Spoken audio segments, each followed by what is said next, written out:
You mentioned almost bankrupting the company. Was that a situation where it was a setback, but you had tremendous learning or growth that came out of it?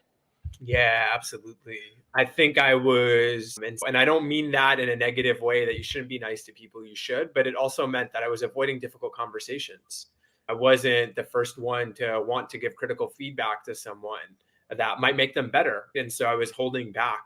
And I got to a place where maybe there were some difficult decisions that I should have made a lot earlier that in hindsight would have made me a better leader sooner and made the condition and situation better for everyone else. But I didn't have the confidence, I didn't have the wherewithal, and I didn't have the experience to handle it in the way that I should have. And so, learned some pretty tough lessons. I have a list now. I call them like the 12 ways to bankrupt your company.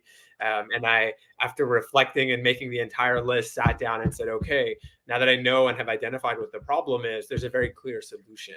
I think in the process of snowballing and getting to bankruptcy, it's you don't just get to bankruptcy by making one mistake or near bankruptcy, right? It's clearly a series of different mistakes.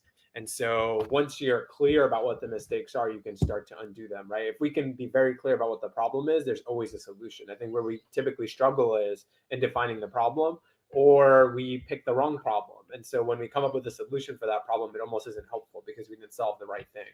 So definitely learned a lot of skills from that. A lot of self-awareness that was developed in that moment. I think my introspection and level of reflection just went up. I don't know if it was tenfold, but definitely learned a lot more, spent a lot more time reflecting on my decisions after I made them.